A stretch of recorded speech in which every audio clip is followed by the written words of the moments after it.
Okay, section 2 of module 8. Now this is deceptively large. There are only 2 dot points in here, but this first dot point is huge. We've got 3 big experiments that give evidence supporting the existence and properties of the electron. Cathode ray experiments. Spoiler alert, cathode rays are electrons. There's Thomson's experiment and Millikan's experiment. So let's go through the 3 of them. First of all, cathode rays, what are they? They created vacuum tubes. It'd be a glass container and there'd be a vacuum inside it. As their technology got better, they were better able to create vacuums inside glass that would hold itself without shattering. They were able to experiment with them and they discovered cathode rays. They would have a high voltage connected to the high voltage inside, negative and positive, and they would find that out of one side would come some kind of ray that when it hit the glass, it would glow.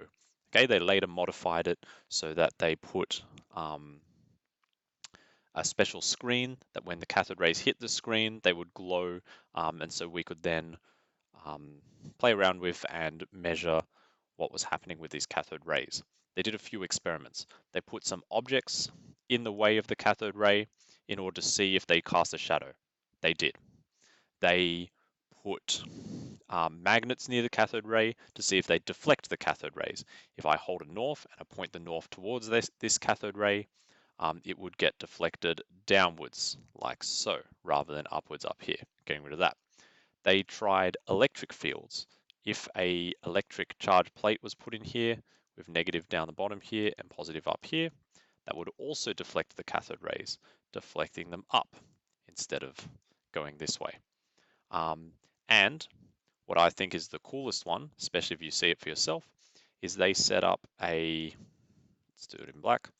They set up a kind of, they set up a paddle wheel, special sort of wheel, very finely balanced, sitting on a surface. And when the cathode rays hit the wheel was actually able to spin and move, showing that the cathode rays had mass. When they hit something, they hit it with momentum.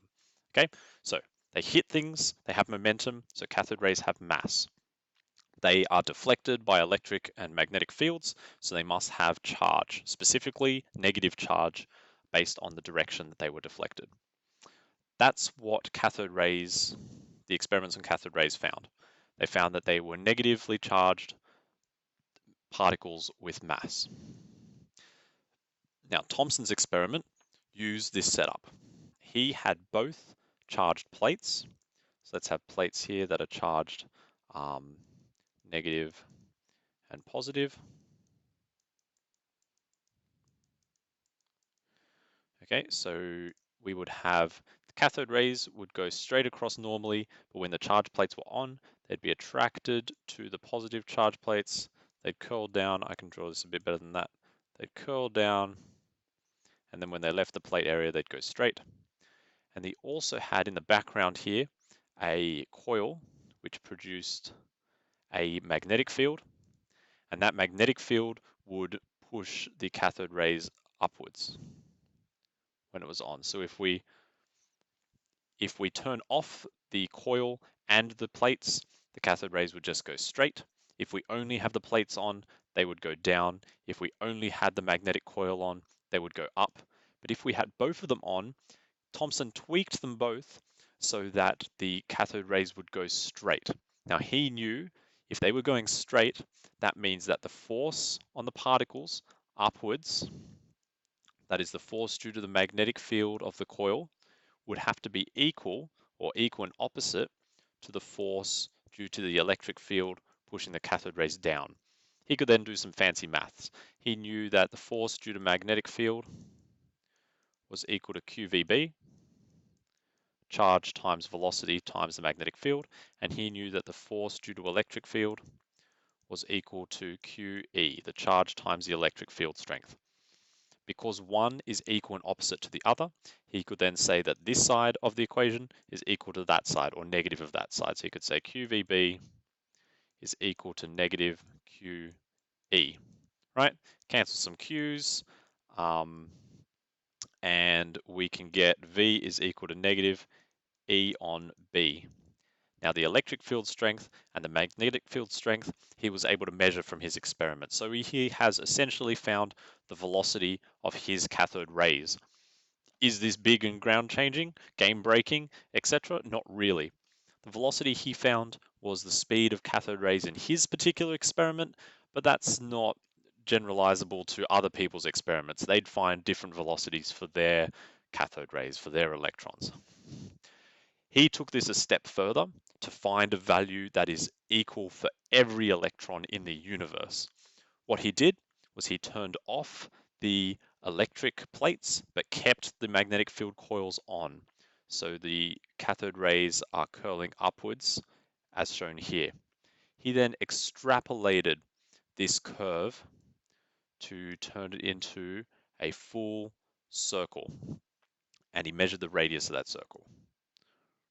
Now, he knew that the magnetic field force inwards was making the electrons move in uniform circular motion.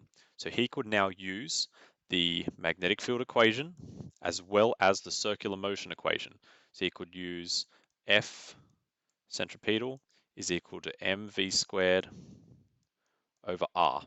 Okay, and he could put these two equations together because centripetal force and the magnetic field force are the same. He could then say that mv squared over r is equal to qvb.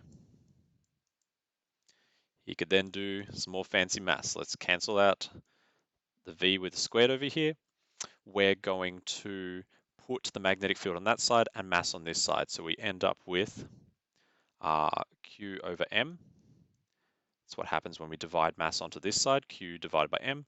And on the other side, we have v over b r.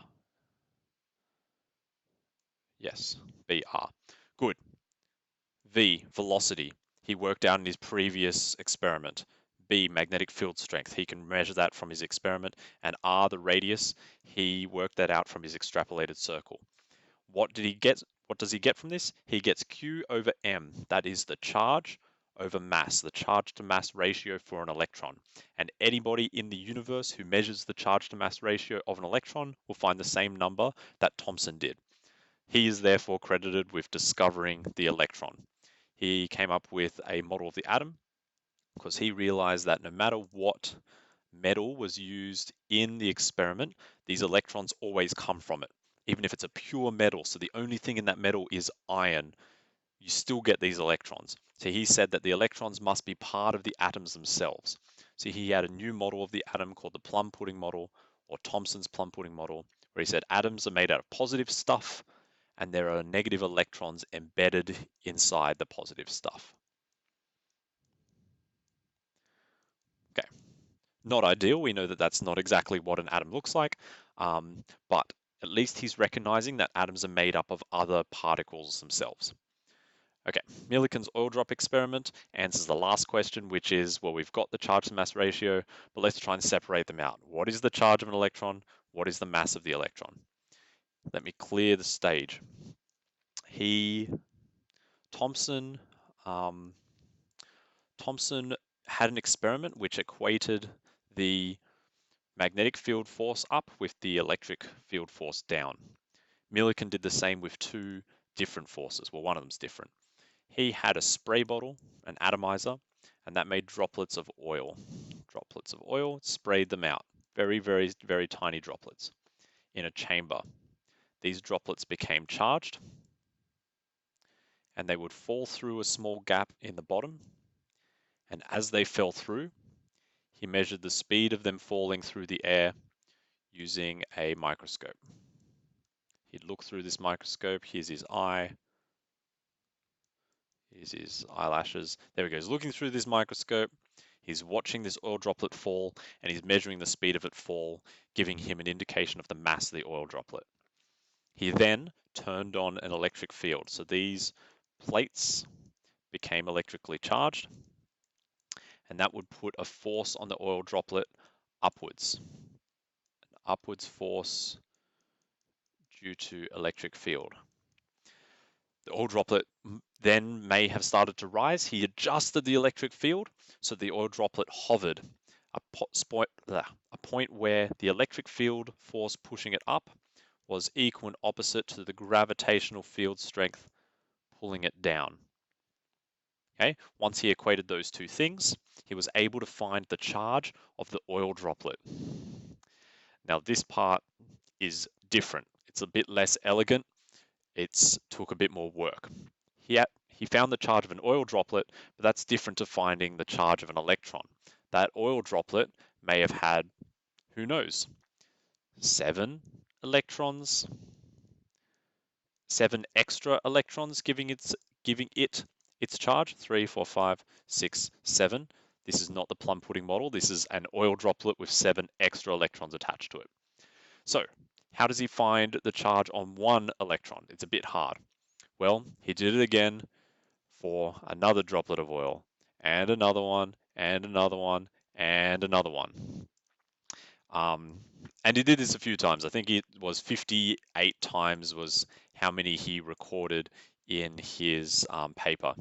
Okay, and what he then had to do was he had to find the common factor of the charge. Yeah, if this first one, if it had a charge of 35 units, and this one had a charge of 15 units, and this one here had a charge of 30 units.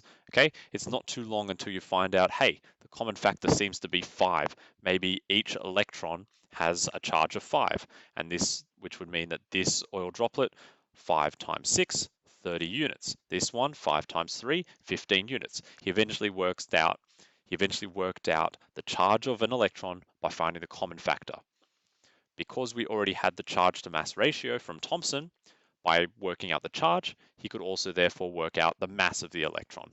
We suddenly know almost everything there is to know, at least the basics, of what an electron is. That's all from me, except for one more thing. Happy birthday to Moore. See ya.